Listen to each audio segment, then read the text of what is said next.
Chances are, you walk past something incredible every day and don't notice it. I'm not talking about the obvious beauty of nature or the intricate plumbing beneath your feet that keeps your shit going in the right direction. I'm talking about the things that go bump in the night, and during the day too. Things your parents and the TV told you were a myth. But I can tell you with full confidence, most of them are real. In 2014, New Orleans was a city I reluctantly called home. I was an illegal jack of all trades at the time.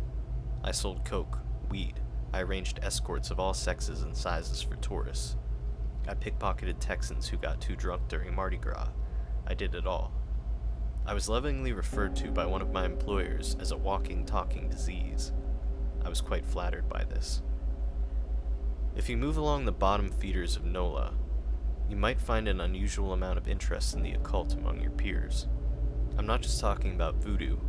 We had OTO, Freemasons, Wicca, Satanism, Levian and the others, you name it.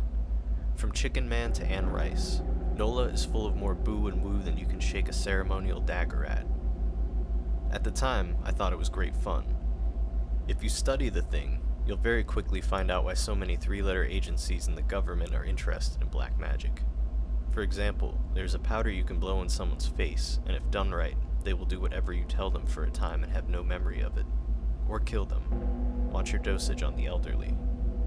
It was my interest in this sort of thing that led me to join what I will refer to as the Black Lodge. The Black Lodge does not actively recruit, and there are no grades or ranks. The idea was to push the limits of accepted knowledge about psychology and spirituality, and then record what happens. The problems didn't really start until we began to experiment with the Goetia and psychedelics. You see, many rituals are done with the intent of summoning some sort of entity and then asking it to do things for you. We couldn't scientifically prove the entities exist because we couldn't see them, but this was about to change. We were told by someone I won't identify that there is a tea one can drink that, if made properly, will allow one to see spirits and entities. We brewed it, drank it, and began our summoning. We called forth Karanzan. Among all the thelemic entities we could have produced from the ether, this is the most dangerous, especially to us, for reasons I will explain later. I could waste your time with the foreplay, but I won't. He showed up. Unlike last time we had attempted this, we could see him, and he could see us. To look at him was sickening. When you say demon, most people think of some cheeky little imp that looks like Mr. Tumnus from Narnia. Real demons are horrifying. We all saw him differently, I found out later. What I observed was a tall, lanky, disgusting humanoid full of spikes and open sores. Its head was cocked at an unnatural angle, and although the face wasn't what you would call a conventional face, with eyes, nose, and mouth, I could sense it looking at me with a gaze of pure disgust and malice. I felt shame and ridicule, like I had been caught jacking off, or I had a big nose in the 1940s Germany. I quickly snapped out of my trance when I saw one member of the group get suddenly dragged away, screaming into the darkness. He had been carelessly outside the circle. Even as we heard his pleas for help and his bones snapping and crunching, we dared not leave the circle until the banishing was complete. We later found him dead, 20 feet away, bent into a disgusting pretzel of a human with his eyes gouged out. We didn't know it at the time, but there was no coming back from here. There has been a lot written about other dimensions, vibrating on another level. Once you've been on their plane, once you've seen an entity, you no longer need the drug. The fact is, you believe they exist without question once you've seen them, and that is why you will continue to see them. And you also don't need a ritual. The demons find you. It started innocently enough, but it soon got to levels that are reserved for gore porn and the grudge. I sometimes saw them on the bus, or at the park, wearing people-like spacesuits and going about whatever task they deemed worthy of their everlasting time. But sometimes they just came around to freak us out. I woke up one night to see a 3-foot shadowy figure with red eyes staring at me through my cracked bedroom door. I banished it and went back to sleep, but I can see why normal people are terrified of them. We lost another guy when we experimented with actually using magic to murder somebody. Phil had just been fired from his job. Knowing him, he probably called someone the N-word and was set upon by HR, but we had rules against knowing things about each other's personal life. We summoned up a helper, as we called them, and asked that Phil's boss be run over by a semi-truck. Phil came to the bar to meet us one night completely elated. We had gotten our result. He showed us in the newspaper. His boss had indeed been pancaked by an 18-wheeler, but we weren't surprised when Phil's daughter found him dead 7 days later, completely crushed in his armchair with tire tracks all over his whole body. I'm sure the cops had a fun time with that one.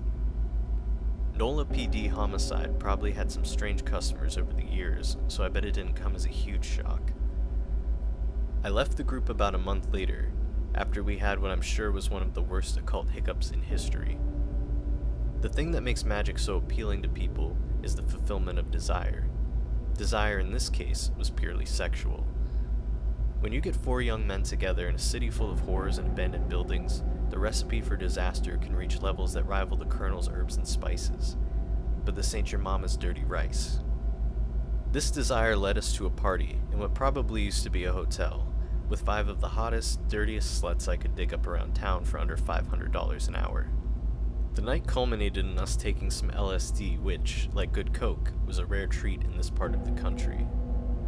We stupidly decided to summon an entity we thought was the sex god Eris, and we asked it to wear one of the hookers and fuck us all.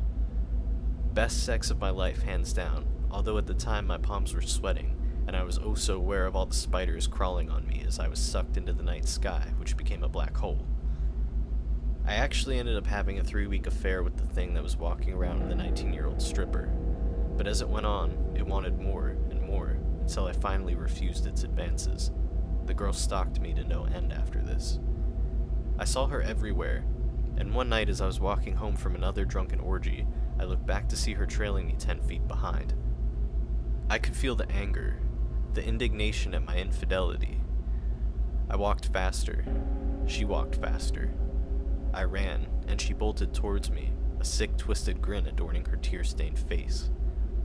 When she brought me to the ground and withdrew the kitchen knife from her dress, I thought of the irony in me dying no more than 3 feet of a dumpster. I desperately tried to banish the spirit as she brought the dagger down toward me, but then I had a better idea as I caught her unnaturally strong blow by the wrist. I quickly pried it from her hands, stabbed her shoulder, and said, "Be gone!" The girl blinked with amnesia and slid off me, completely unaware of what she had been up to for 3 weeks. I made sure and tucked a few hundreds into her bra for the trouble and got the fuck out of there.